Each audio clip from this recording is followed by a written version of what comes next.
Hello everyone, আসসালামু আলাইকুম। তোমার সবাই কেমন আছো? আশা করি অনেক ভালো আছো। শুভ সকাল সবাইকে। তো আজকে সকালে ঘুম থেকে হাঁটতে বেরোয় দেখি মেঘলা আকাশ। তো ভাবলাম যে আজকে সকালে নাস্তাটা রুটি না হয়ে খিচুড়ি হোক।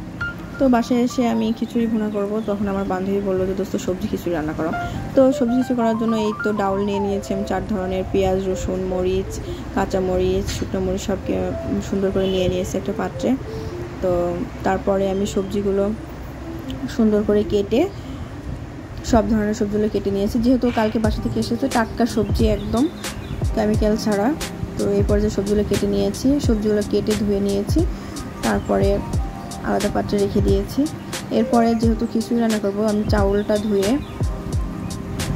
কড়াইয়ের উপরে দিয়ে ভেজে নিচ্ছি। আমি যে কোনো খিচুড়ি রান্না করলেই আর কি চাউল ডাউল মিক্স করে ভেজে নিই।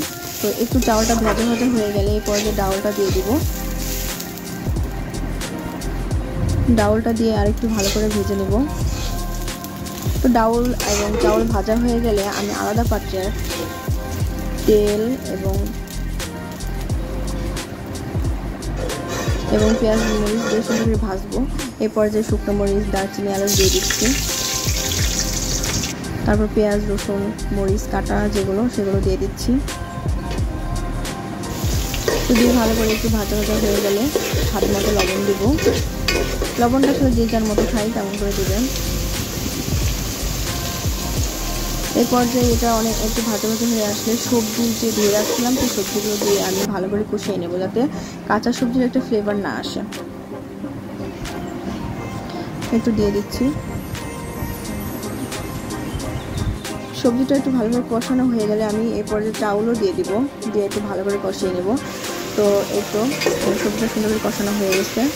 তো বন্ধুরা, আমার ভিডিওটি যদি ভালো লেগে থাকে অবশ্যই লাইক, কমেন্ট, শেয়ার করবে এবং আমার পাশে থাকবে। আর যারা আমার চ্যানেলে একদম নতুন তারা অবশ্যই সাবস্ক্রাইব করবে আমার নতুন নতুন ভিডিও করার জন্য, আর আমাকে সবাই সাপোর্ট করবে।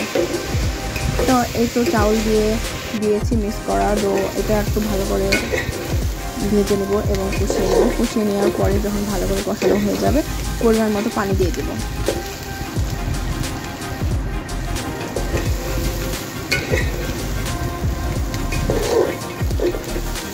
তো আর একটা কথা বলে রাখি, আমি জিরা বাটা এবং আদা বাটা দিয়েছি এই যে যখন ভাতটা ফুটে উঠেছে তখন। তো এই পর্যায়ে হয়ে আসছে আর কি। তারপরে খিচুড়িটা হয়ে গেলে পরিবেশন করব। তো পরিবেশন যখন করবো তখন আমার ফ্রেন্ড আর কি পরিবেশন করতেছে। অবশ্যই যেহেতু নরম খিচুড়ি আর এই মেঘলা দিন একটু বড়ের আচার না হলে তো হবে না, টক টক। তো আজকের ভিডিওটি এই পর্যন্তই। তোমার সবাই ভালো থাকবে। আসসালামু আলাইকুম।